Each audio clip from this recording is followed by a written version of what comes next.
Hi, church family. This is Gary West. I'm Emily Taylor. And that's Marjorie. Yep. And it's Thanksgiving time, and we wanted to know your stories, your family traditions, your funny stories, anything that you guys do at Thanksgiving.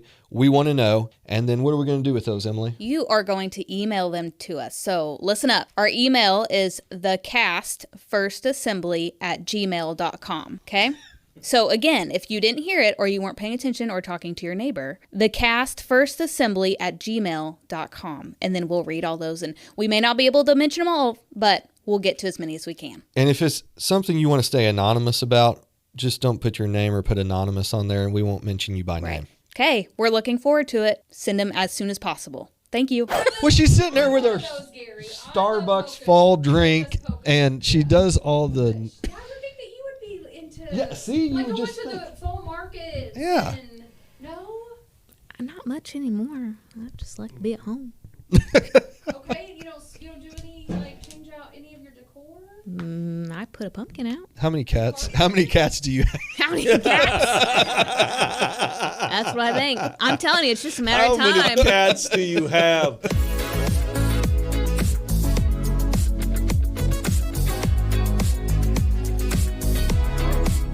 Welcome to the cast. We're so excited that you are here, whether you're listening or watching us online. Glad that you can join us again. Hopefully you've caught up so far in the previous episodes. My name's Emily. This is Gary. He is co-host. And then we have Pastor Chris. He is going to kind of run the ship tonight. So you're in store for a good episode. We are going to get pretty deep, pretty real, and possibly very, very raw tonight. So just hang in there with what we're saying, and we're going to take off and get going. So we're going to start with first things first. That's not what I want to say. No. Scratch that. We're going to do favorite fall things first, and what everybody's favorite fall thing is. So, Gary, do you want to take off? I would say, pretty obvious for me is just climbing into a tree and waiting on deer to walk by. It's something that I look forward to every fall. And I'm worried about you because of it. It doesn't make much sense to a normal person. You have to be a little bit off center. I get it. I'd agree with that. It's pretty awesome, though. Good for you. Okay. That's exciting. You, sir? My most thrilling thing about fall is not sweating. That's what I look forward to most, is not sweating. You have to get almost into November now for that to happen. I don't know what happened while I was away in Africa, but something happened. We're 6 weeks behind. Yeah. Everything's, It's ridiculous. Jesus, bring it back. September should be a cool month. Absolutely. Not the sweating nonsense. Does this come with age? I will punch you in your throat right now. I was just asking. Wow.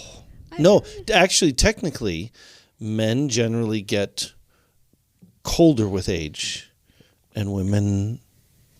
They get hotter. They have a moment or... Menopause? Yes. Yeah, you're welcome. And then... he said it.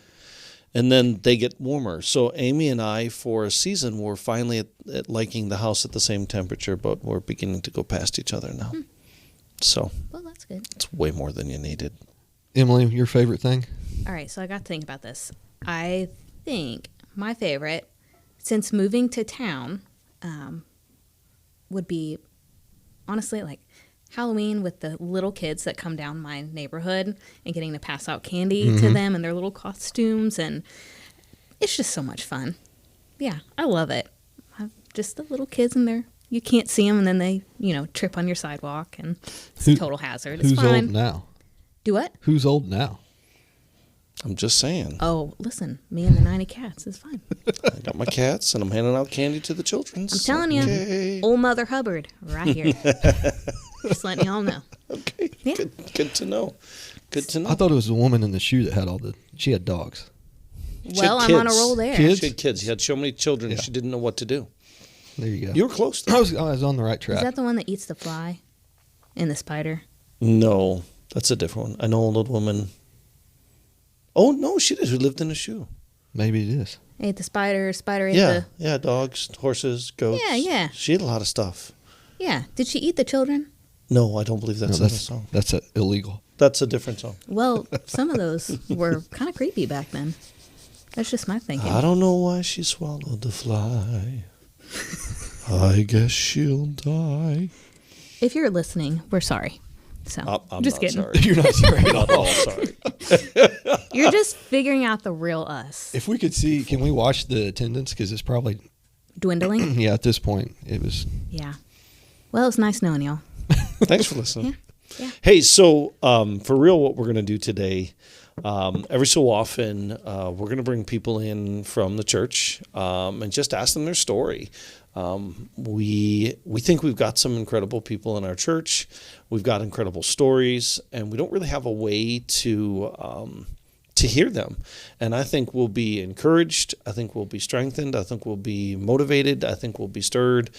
I think the more you know somebody, the easier it is to love them and the harder it is to hate them. And so part of what we're going to do on the podcast from time to time is share stories. And I probably won't sit in this seat when we do it. But tonight we're going to interview Gary and Emily. And so I get to kind of run the show as we do that. So, so we're going to jump into it. Gary, we're going to start with you because, that's what I decided. Yeah. And Let's go. So where are you from? Give us a short rundown. Where are you from? How do you find yourself in Bedford, Indiana? Kind of walk us that direction. That's a long story. So I'm from Evansville, born and raised in Evansville. When I met Holly in college, and we dated, 5 years, 6 years, and then got engaged and married and moved up here. So that's how I got up here. Siblings, family? Tell us about that. So I have, obviously a mom and dad. They're still in Evansville. And then my brother, he lives in Evansville. He has a wife and 2 kids, a boy and a girl. About the same thing with me and my family. His boy's 10, and I think his girl's probably 6 or 7 now. So, yeah. Cool. All right. What'd you like to do as a kid? Tell me about your interests, hobbies. Yeah. Baseball, any sport, I wrestled baseball, basketball, football, then hunt and fish. I wanted to be outside doing stuff. Mm-hmm. So come home from school. Drop the backpack, get it outside as fast as possible. Okay. That's good. And did your parents into sports? Is that kind of a thing with the fam? Yeah. Or? Well, Dad didn't. None of them played sports, but they were we were big baseball, St. Louis Cardinal fans. Being in Evansville, it was easy to go to St. Louis, so that was our family vacation for most of my childhood. Was just go to St. Louis, watch a ball game, spend the night, come back, that type of thing. So, yeah, cool. Always sports in my household. So which of the sports is king? Baseball was king for me. Yeah. All right. So Cardinals for a stretch there were just heaven on earth. Many stretches. We've had, I think we're 11 World Series titles. So 11. Yeah. Okay. Only the Yankees have more. Yankees. I don't like the Yankees. Jill Evans is a big Yankees fan. Yeah, I she know. is. We're praying for her. Jesus can. Favorite outdoor activity, not sport related. What's that? Like hunting and fishing would be. Which one? Yeah. Duck hunting was always my favorite thing, but moving up here, this is the worst state in the worst county in the worst state for ducks. So that's strong language. I didn't know that. it's true. Why? They don't eat limestone. I mean, okay. So where's the best place to go duck hunting in your opinion? towards their flyways, the Mississippi Flyway, the Central Flyway. Those are the 2 biggest flyways. You say that as if I know So what a flyway is. ducks have highways in the sky. Okay. Just like we have highways here, they have flight paths that they migrate up and down. So the Mississippi Flyway is the Mississippi River, and that's where a lot of your birds will spend their spring and summer in Canada, and then they raise their young up there, and then fall hits and it's time for them to migrate. And they will use the Mississippi River as a navigational tool, and they'll fly down the river. So the closer you are to the Mississippi River, the more ducks and geese that are there. Mm-hmm. We're pretty far removed from that. I mean, I've heard, what is it, the eastern fork of the White River is a major pathway for... the eastern fork of the White River, yeah. Major flight buzzards, path. I think, is the only thing I've seen. Crows and buzzards, yeah.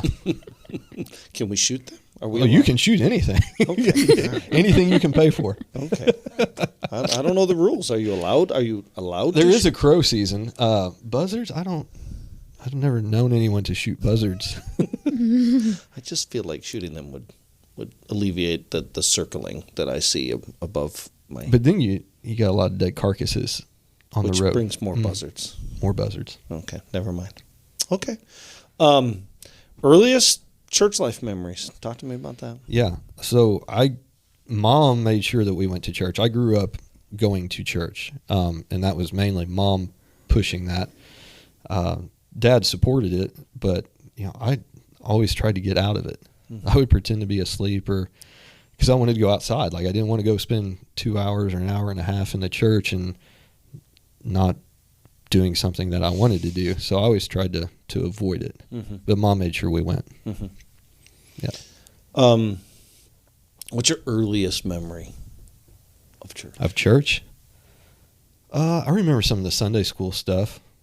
Being downstairs. We had a small church building, and the kids were downstairs in Sunday school, and I can remember that. And you can still smell it? You can still, smell it and see it and that kind of stuff. And then moved upstairs when we got older to the youth. I would say that's middle school, kind of like similar to us. It was around middle school. Moved upstairs there.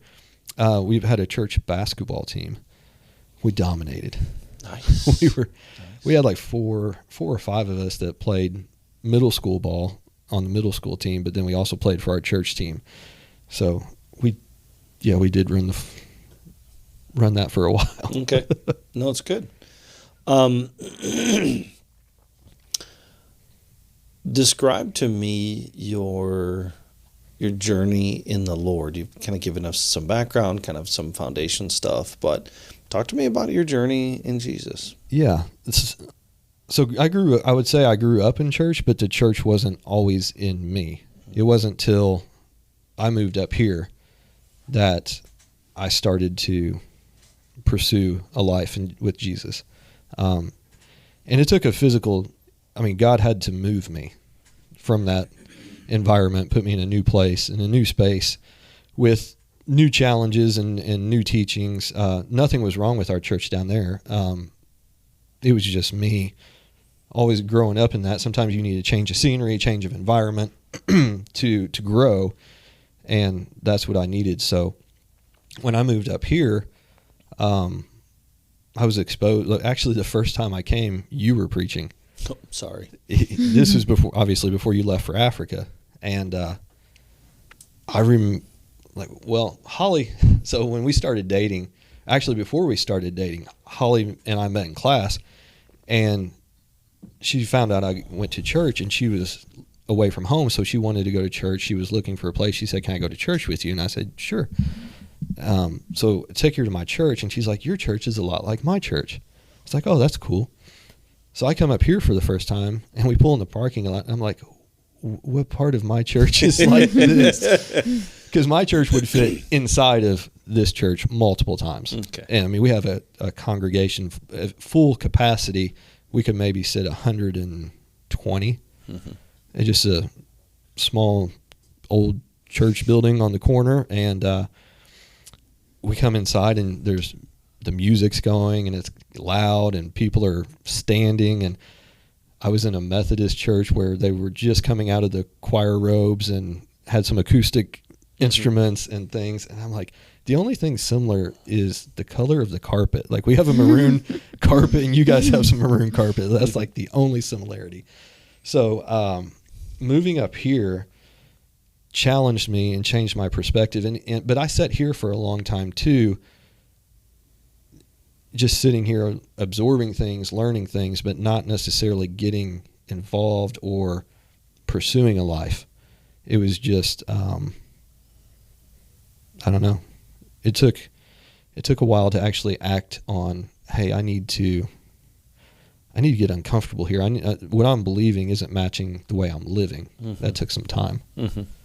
So, can you think of anything that, and you may not be able to, but in particular, that kind of were moments of transition in that journey, in senses of like, okay, was there specific moments or events or? Yeah, and that's maybe my story is similar to some that have grown up in church. Like, I don't have that wow moment. Like March 7th, 1986, I was walking down the road at 3:00 and wham, I had this awesome experience with God. It's been a building process, a culmination of things, different scriptures coming to life in me in different points in time. I mean, and even different people in the church. Steve Terry was here, and I learned a lot from Steve and Pastor Bill, but it wasn't all at once. It was a journey. It was a building process, and I've seen other guys in the church and just seen the way they live their lives, and like, hey, I'm not there. I'm doing something wrong. Like, I need to find different ways to influence. But there's been some scripture that is, the Great Commission at the end of Matthew. I'm not doing that. Like, that's what Jesus called us to do, to make disciples, and I'm not. So what do I need to do? I need to change that. If I'm going to take this serious, if I actually believe this stuff, I need to start putting this into action. And then Galatians 2:20, dying to yourself and living for Christ. Those kinds of things hit me at different times, and I would say led by the Holy Spirit to push me forward in my journey. Mm-hmm. Does that make sense? Yeah, that makes a lot of sense. I mean, I think they're all, some of us have more springboard moments than just walking moments. We're all in different places and spaces, but that's okay, right? Yeah, that's totally okay. Because it took me a while to realize it's okay. Yeah, like, that's just because I don't have that definite date and time. It's just been it's been a journey. I'm a little bit slow too. If you have not, I'm not. You are not slow, dear Lord. It takes a little bit more for me to get on board sometimes. No, I don't think that's slowness. I think I had a pastor when I was young used to say that God has all kinds of trophies of His grace, and he said no one trophy looks the same. And to expect that we all should look the same is unreasonable. Mm-hmm. So I think your journey won't look like anybody else's. There may be similarities, there may be commonalities. I think for some people they need those violent direction change moments. I think other people need that slow, steady turning of the ship. There's not right or wrong. I think it's, as long as you're growing in Jesus, as long as you're making progress, will we look back no matter what our experience is and go, man, I wish I'd have done this sooner or that sooner. I think everybody does. I don't know anybody that doesn't have some kind of regret. Yeah. So, no, man, I think your story is your story. And where you are now is where you are now, and that's beautiful. Like, there's we're not comparing against Gary against anybody else. Gary's against Gary. It would be cool though to have that in your back pocket to pull out, like your favorite sports team. All right, here we got first somebody got attributes and speed and agility and strength and shield. Like, is that what you're talking about? Just that moment of that you could use to share with somebody that would maybe impact them. I think it takes all types, because I can remember, I grew up in church, and this obviously is my story, but I grew up in church and I can remember thinking, man, I don't have one of those moments, and feeling less than. And that's so wrong. How beautiful that you took slow steps towards Jesus progressively. How beautiful that you didn't need a moment where you got smacked upside your head. There's beauty in both. Right. I am grateful, too, for the way God has handled me, because usually those stories center around something pretty drastic. Yeah. And I've been blessed living in a bubble where, both my parents were married and, didn't divorce, and Holly's parents aren't divorced. And we've just been able to, our lives have been just blessed. And I'm thankful for that. Yeah. Sure. I also know enough to know that there's also choices you make along the way that take you this direction or that direction. And just because they're not T-junctions, they're subtle Y-junctions, doesn't diminish their significance or their importance at all. No, that's cool. And I said, God moved me out of Evansville into this church, but he also moved me out of some situations. Like I said, I was in the church, but I wasn't living that lifestyle. I wasn't living a godly lifestyle like I should have been. And I probably wasn't going to change, and that was going to end up bad if it didn't. So he, physically moving me up here gave me some space and gave me the opportunity to step away from that. Sure. But you also had to take it as well. Yeah, and I actually I did basically sever ties with my group of friends. We were, it was alcohol, and we liked to have a good time and things like that. So I didn't really see it as wrong at the time, but as I grew in the Lord, I could see like, I got to get away from this. I got to stop this. So one night I did text. I was like, hey, I'll come hang out with you guys, but I'm not doing this anymore type thing. And that was basically the last time I talked or saw those guys. So it takes some action. Sure. What's God doing in you now?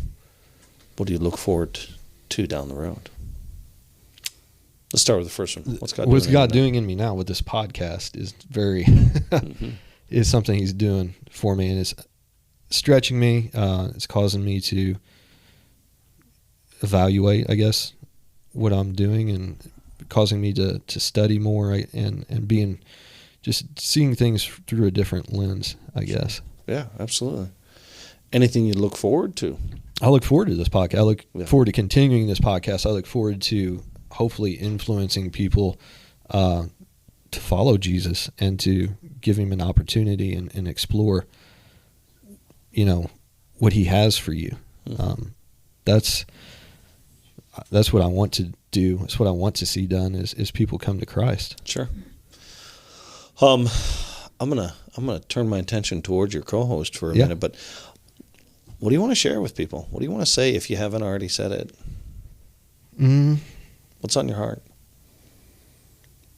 I don't know. Okay. Come back to me on All right, that. I'll come back to you. Absolutely.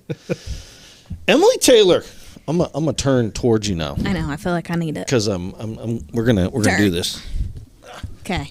All right, we're good. I'm good. All right, Emily, where are you from? Tell me about your family. Okay. So I'm from Bedford. I know a lot of people already know me in the church just because my entire family goes to this church, and we have been going here since 2002, 2003. I think I was 9 when we started coming here. We just went to a little small, tiny church, and my mom and dad really wanted my sister and I to benefit from a children's program and learn more about Jesus. And so that's kind of why they had made the move. And of course, I didn't like change, so I'm very much a planner, and so I struggle with it. But to this day, like, my very best friend is from this church, and this is how we met. And so yeah, I went here for a while, went to college, kind of dabbled in other churches when I moved away for a little bit, and then when I came back here, I'm gonna be honest, I felt alone. Like, there was nobody my age. And I think a lot of churches struggle with people my age group, like trying to keep them from that transition of high school into an adulthood. And so I really struggled. Like, I didn't feel like I had a place, but I knew, well, my family all goes here. So I got to look and play the part. I got to get involved. I got to do this. I got to do that. I can't miss service. And so I put a lot of pressure on myself. And then I went to Mundell Christian Church. If you guys aren't familiar with that, it's in Lawrence County as well. Went there for probably about 4 years, I would say 4 or 5 years. Loved it. Like, I felt like the Lord was kind of calling me for a little bit to be prepared to like step into another church for a while. I felt like a smaller church. And so went there and, I did a little bit of serving here and there with different things, met some great people. I love the pastor and his wife there. Very kind. But life changed pretty quickly, and I just felt like I needed to be back home. This is my home church. And, to be surrounded not just by my own family, but like this whole church is my family. And so to have to have all that support is just such a blessing. And so, now I'm back here and starting with the podcast. So, I basically grew up my whole life in church. My mom's family is very, very devoted to the Lord. And so I grew up them basically just kind of training me. And I remember my parents were very involved in church, and I felt like we were at church every night. If it wasn't service, we were there for my mom's praise team, or dad had a board meeting, or youth group. We had some kind of play we had to practice. It'd be anything. And so we were there all the time. And I do feel like there was a little bit of burnout in a sense. But, that just kind of comes with serving so much, that tends to happen. But that's a little bit of backstory. So, likes, dislikes, interests. We learned that Gary likes to shoot poor defenseless ducks, and he likes to hit poor defenseless baseballs. Yeah. So, what do you like to do? What are your interests? Let's see. Even as a kid or now or, Yeah. So, as a kid, growing up, I played a little bit of sports like volleyball, just because I was the tallest person in the class. Everyone felt, oh, yeah, you need to play basketball, volleyball. So I did that. But not too, I didn't get too serious into it. I just really valued my family time. I mean, fondest memories. We would go every weekend with my mom's family. For instance, we all, my grandma and grandpa had a boat, my mom and dad had a boat, my aunt and uncle had a boat. So almost every weekend during the summer, we would go to a different lake, and we would all take our boats, and we would have picnics, just family gatherings, things like that. We were basically inseparable. And so just spent a lot of time with family. A lot of my friends here from church, sleepovers, things, just growing up like that. But so now as I get older, I still very much value family time a lot more. And I'm sure I'll get into that, why I value it a little more. But turkey hunting, of course, is my favorite. So, killing things as well. I'm surrounded by bird killers. Yeah. Okay, great. Yeah. So mine's turkey hunting. So just a different kind of bird. They do not have highways in their sky. They don't really fly that much. So, yeah. But that's what I love to do. That's probably my favorite thing. I had a business for a while, a little crafting business that kept me busy. So just I dabble here and there, and now I'm just a happy dog mom. Are you not crafting anymore? Last year, and it's funny you asked that, last year, I specifically felt like the Lord told me I need to take a year off. I need to back away. So I was like, okay, I'm not touching it. And when I did try to touch it, I would find myself angry, and I was unhappy and felt stressed out. And so I'm like, okay, this is not what I'm supposed to do right now. So I don't know why. No idea why, but I just feel like he told me to set it down right now. And if it's meant to be picked back up, we'll do it. Okay, cool. Yeah. Talk to me, and you have a little bit already. Talk to me about your journey in Jesus. What's your story? Oh, well, like I mentioned earlier, growing up in the church, I just felt like I had to play the part. I knew the Bible, we memorized scriptures in class, went to church camp, did all those things, went to youth convention, and they were all great. Things poured into me, but as I got older, especially when I went out on my own, like going to college, I couldn't really depend on my family to make that faith happen. It was me. And so that was kind of an eye-opener, and then I started kind of falling off the bandwagon in a sense. Like, I'd be here for church or wherever I was attending, but I wasn't there. And so I think I would like start finding things to like find my identity in. I just never felt like I belonged. So sorry, I just seen Shannon over there. And then it's sorry, That's bud. not distracting at all, is it? He's just like laying his head back, like, oh, I can't believe I did that. Oh. Hi, Shannon. No, you're good. You're good. So, you know, I felt like, and I'm sure a lot of people can identify with this. You feel like you're doing really good in the church and like your relationship with the Lord is really well. And then you're like, oh, this is going smooth. I can control this on my own. Mm-hmm. And then I drop off. Mm-hmm. And I'm very much a control freak. So I want to try to take everything under my wing and take care of everybody around me and everything. And it just got to be draining, and I felt like my Christian life was dry. You know, I would listen to all the Christian music, and, you know, I would read my Bible, and I'd have like 3 devotions sitting out, but I was still so dry. Mm-hmm. And so I just, you know, a lot of people in the church, and as well as you guys know, there's been some pretty tragic things that have happened in my life. Mm-hmm. To the point that it was just like, why is this still happening? But at going through that, it's like, okay, you know, wow, if I wouldn't be sitting here today, or I wouldn't get through that next thing if it wasn't for Jesus. Mm-hmm. And so I feel like each tragedy or, you know, event, it would cause me to be like, okay, Jesus was the only stable thing that I had left. That's the only thing that I could rely on. So I would always come back to that.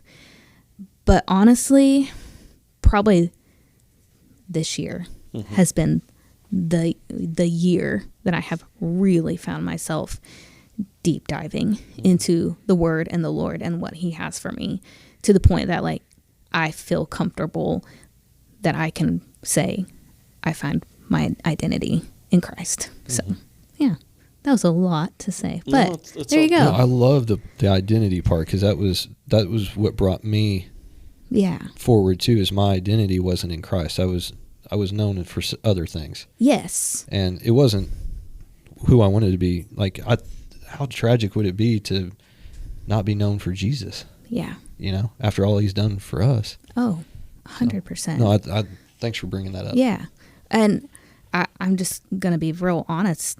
I would find myself trying to find my identity in whoever I was dating, and it was drowning. Like, it was never satisfactory. Be like, okay, you know, like, well, I'll like this, or I'll do this, or I'll go do this because this person like A, B, C, D. And I'm like, well, that's not really me. Mm-hmm. That's not really me. And how am I ever going to find myself? And, you know, if some of them didn't go to church, some of them did go to church, some of them knew Jesus, some of them didn't really know Jesus. And I could tell when that would kind of drag me down. And so, you know, time goes on and you learn things, but not until this year, when I really battled a separation of a relationship, like then I really started digging, like, why am I trying to so hard feed into that person and make myself be more like that person, be better for that person, when all I need is Jesus. Like, He's already made me perfect, and in His eyes, I'm, you know, not saying I'm perfect, but I think what the eye opener was, and I'm gonna probably get a little emotional about this, but the last person, and I'm not saying anything bad about anybody, but when somebody hands you a list of all the things that you do wrong after being together for so many years, and tell you what you do wrong. It's like, well, does Jesus see me as doing all that wrong too? Because I struggled with anger for a while. Losing my sister and Waylon, my nephew. If thank you. I knew this would happen. And that's okay. If you're newer to the church, it's been a little bit, but I lost my sister at her being 22. And then 4 years later, I lost my nephew, her little baby, at 5. My grandfather passed away in the midst of that. I lost my job. Just so much. And then to have somebody tell me, after everything I went through and tried to work through it and become a better Christian, and from the anger that I had just so much built up over time, just anger and hatred towards people that their lives were perfect. Like, they didn't have anything wrong. It didn't, at least from my eyes, it didn't look like anything was wrong. But after seeing all those things that somebody had told me personally that I failed at, I just felt like God forgot me, basically. And so this year I was just like, that, this is it. Like, okay, you can have my life. Like, I'm listening. And I tried to go out on a date here and a date there, but it was just, it's trash out there, the people. Like, it's straight up trash. There's so few of us good ones, Chris. Ouch, man, that's sorry. harsh. Okay. Sorry. Yeah, I'm just saying. It's just like, what in the world is happening? Cat lady sounds better every day, but it's just like, dang. But I realized the more I try to like put my time in, I'm going to go out on a date and do this or do that, I'm starting to get back in that old trend of, okay, I'm going to identify myself in this person or like this relationship. And it wasn't fulfilling. Like, and then I always would just come right back to be like, okay, Lord, what are you trying to tell me? And I started counseling, which, if you were listening, like, counseling is such a huge thing. And I remember you and Amy a couple years ago when I did not want to do counseling whatsoever. You were like, do you take care of your heart? Do you go to the doctor? Is there something wrong with your heart? You're going to go to the doctor. Okay, well, there's something, like, if there's something wrong with the brain, it's okay to go to the doctor. There's a clinical time and place for that. And so I had fought going to like a psychologist, and finally, gave in. I felt like the Lord's like, okay, here you go. I'm going to make you really uncomfortable, and you're going to go sit with this person and tell them all these things. And for me, that was like, I'm just telling them my weakness. This, I have Jesus. I should have my stuff together. And that is so not true. So yeah, just because you have Jesus and you're a Christian doesn't mean you have to have everything planned out perfect. So that very much was a benefit to get everything out. And so this year I started counseling again, after the hard separation. And they would have me write down like all these things that I was told. And then she would say, okay, now what does Jesus say about you? Mm-hmm. It's like, your anxiety is overwhelming. Okay, well, I don't identify it by my anxiety. Mm-hmm. It's just examples such as that. Mm-hmm. And I really feel like digging into the Word this year, the Lord has given me so many little bits, because I truly feel like I'm called to be a wife and a mom. I don't know when, and I don't know how. I do feel like it's getting closer. But when I said that to this new counselor, they just looked at me like I was crazy. And I'm like, no, I'm not crazy. Like, I know what the Lord is saying. And so sometimes the Lord is going to tell you things that you're like, no, with that, to anybody else, that's going to sound crazy. Mm-hmm. And so I just had to kind of run with it and trust the Lord. And then in the Bible, there was a scripture, and I don't remember. I think it's in Psalms, but it says, I am preparing your table in the presence of your enemies. Mm-hmm. And my enemy is telling me, you're going to be by yourself forever. You're not going to have anybody. Like, your sister's going to be the only one that got, found somebody and had kids. And, you're going to have to figure it out all on your own, and you're going to die alone. That's so not true. Like, mm-hmm. the Lord knows the desires of your heart. And if it is for his will, he will make that come to pass. Mm-hmm. So I just had to come to realization with that, and then think, okay, it's going to be okay. Like, the Lord loves me enough and made me in the identity that I am, and nobody else is going to define me how I was. Mm-hmm. Nobody. And ever since I kind of had I was kind of like what Gary was saying. I didn't have this fulfilling moment or, mind-blowing event that happened. But when I was basically like at the lowest of lows, I just felt like the Lord was calling me to get alone. And I think help me out here. Again, I don't know scripture, but in the Bible, it talks about getting behind closed doors. Mm-hmm. And I remember specifically, like, I went to my home. I called my friends. I'm just upset, just so down on myself. Like, I've done everything right. I don't understand why everybody else is getting what they want. And I just, when I hung up with them, I'm like, okay, this is it. This is the time. So I went to the closet that I have in my house, threw out everything that I had in it, and I took my Bible in there, and I sat down, and I was like, okay, Lord, here I am. Like, what do you want from me? I have no idea. I'm sick of doing this on my own. Like, this is not what I'm supposed to be doing. It's supposed to be on you. You tell me I don't have to worry about anything. Mm-hmm. But here I am picking it back up. I lay it at the altar, but then I pick it back up. Mm-hmm. And so right now, my closet wall is full of like scriptures or things I'm praying over, or, I just got real.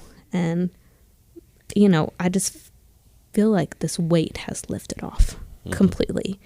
So now, if I go out on a date or something, I don't feel like I have to be somebody I'm not, because Jesus is who I want to be like, and that's all that matters.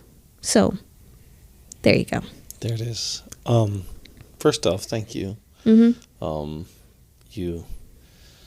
You moved quickly past things that are real deep. Yeah. And the fact that you can sit here today and say, Jesus is good with me and I'm good with me is huge. Mm-hmm. What do you want? I mean, you may have already said it, but is there anything you just want? What do people need to know about you other than what you've already said? To know about me? Is there anything? I mean, you've shared quite a lot, but I ended with Gary that way. Yeah. So well, one, in general, if you're listening to this podcast, like, please know that you don't have to be perfect. Mm-hmm. We go home and we beat ourselves up, and like, oh, I messed that up. Somebody's gonna be so mad at me, or I'm gonna be mad at myself, or the Lord's gonna be so disappointed. No, He's a gracious God, and He always has new mercies in the morning, and I'm so thankful for that. So I want people to know that.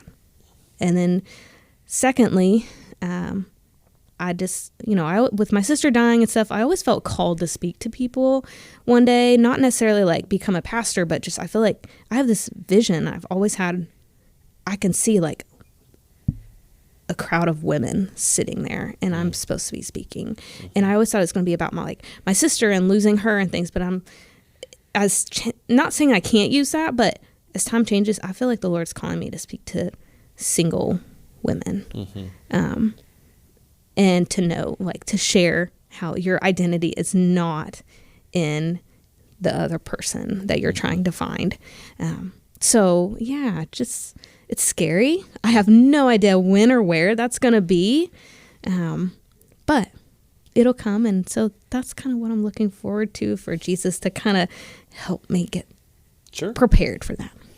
I would suggest that this might be part of that preparation. Well, that could be. Yes. Yeah, I'm not a single woman, but you did a pretty good job. Oh, well, thank you. Which is so weird, because I used to be the quietest person in the world.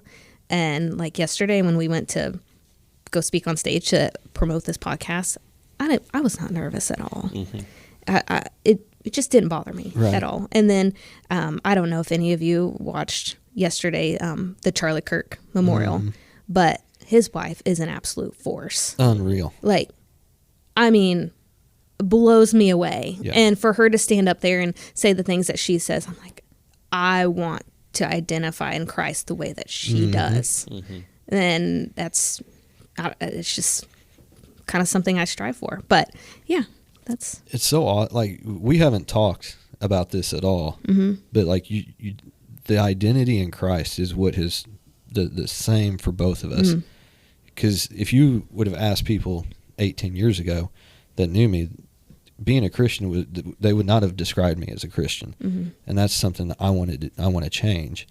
I want to influence people like, you're talking about Erica Kirk and Charlie and things like that. Is something I would like to be able to do. Is I want people to identify me. One of the top 3 things that they say about me, I want one of them to be, he's a believer in Jesus. Yes. So that requires that we live different. Because if you're not living it, I don't think it's not going to catch. It's not impactful. Yeah. Agreed. And I think also it has to be lived from a position of relationship, not a position of performance. The thing that you talked about is, you couldn't have performed more. You were at church all the time. You were in youth group. You were going places. You're doing all the things. You're living right. You're, from the exterior, all of the stuff is right. But then difficult things begin to happen. Life begins to happen, and somewhere along the way, that definition of self is now who I'm with, what I'm doing. It's real easy for performance-oriented Christianity to ride in when there is a lot of stuff going on, and God does tell us to do stuff, and there's an imbalance there that happens. And what's cool about your story is now what I hear is, Jesus is my everything. And not that you don't want some of those same things, but it comes from a different place and a healthier place. And so when it happens, it'll be right. When it happens, it'll be beautiful. And it doesn't involve you compromising who Jesus wants you to be in order to have it. And that's the fact that you can articulate that is phenomenal. That's super, super cool. It's taken a lot of hard work. I was going to say, it was not easy. And it's still not. I have days where I struggle. I need to get my Bible out and read it, and then I'm like, oh, look, Instagram, So, we're still not perfect, and it's always a continuation of work. Sure, and I think that's the issue here in all of it. That comment has come up quite a number of times in these first handful of episodes. Just perfection's not required. And I think it's important that's the baseline. Hey, look, we're going to build stuff. We're going to talk about stuff. We're going to dive into stuff. But perfection is not required. Because if it was, we're all toast. And if we could achieve perfection, then we didn't need Jesus. So the fact that we need him illustrates his understanding that perfection is not required. And not that we use that as an excuse to not strive for him or move towards him or do what we can. But if it's not founded in love in and with him, then it all becomes performative, and then it's useless. So absolutely. One thing that I struggle with is talking about Jesus, because once people find out that you believe in Jesus, then they expect you to act a certain way. And that's tough, because we all know that we're not going to be perfect, but still the perception is, well, you believe in Christ, you should act a certain way, you should do certain things. And I don't want anybody not to come to Jesus because of me. Yeah. And yet I think the most beautiful picture of Jesus is through is through our brokenness. Mm-hmm. I don't think that the best picture of Jesus is through our perfection. I actually think it's when he shines through our brokenness. And not that we use that as an excuse to go get more broken, but if Jesus really cared that much about us being perfect, he wouldn't have said, go be my hands and feet. He wouldn't have said, you're the ones I want to send out. In fact, that's coming Sunday, but he wouldn't have chosen us. Right. But you just got to get society to understand that. And I think some of that is we've done it ourselves. We've somehow painted a picture, historically, us universally, that we're perfect. And I don't know where that crept in. I don't know what that looks like. Our tendency to drive everything to works driven and performance orientation has to some degree painted that picture. But somewhere along the line, we got to break that and say, look, we're all just chasing after Jesus. We're all just trying to get as close to him as we can. And like you said, some days we win, some days we lose, but my overall trajectory is an upward trajectory. And if we can paint that picture, I think we actually become more attractive. Those people looking to judge, they're going to find anything. Yeah. But they're not approaching it with sincere hearts. And ultimately, when they hit a crisis, they'll go, but you were different, and what was that? So, it's still the same resolution. My perfection's really, I don't even think the best picture of Jesus, the way he reorganizes my life and still shines through me, paints the best picture of him. And I think you guys have both shared that in different ways. Your story's not the same, but you are both trophies of grace, of his grace in your life and of his grace continuing in your life. And I think that's what I look forward to hearing as we move forward in testimonials of just, hey, I'm human. I'm like everybody else, but this is how Jesus has spoken to me, and this is how he shines through me. And I think individually, none of us is perfect. Right. But I think collectively, we can paint such a almost beautiful, perfect, but definitely beautiful picture of who Jesus is as we shine out. And that's part of what we want to do in this. So guys, kind of as we wrap up, I want to say thank you for sharing. Thanks for sharing your story. Thanks for being willing to be a part of this podcast. I wanted you guys first because I want our church to know who their hosts are. And you guys have shared that, and that's awesome. So thank you. Thanks for being willing to run with us. And the thing that's obvious to me in both of your lives is that now is the time to jump into this, because that's what I've been praying about. Lord, I think this would be cool, but I need people who can run with it, and it needs to be the right time. And what you shared with me both today is not only is this the right thing, but this is the right time. And I'm excited to see where we go. So thanks for sharing. If you're listening with us today, thanks for joining us, and we'll be back next week. This has been The Cast, a production of Bedford First Assembly of God in Bedford, Indiana. Your hosts were Emily Taylor and Gary West, produced by Shannon Hiles and Tia Hiles, and engineered by Tim Ray. Be sure to watch for new episodes of The Cast every Monday.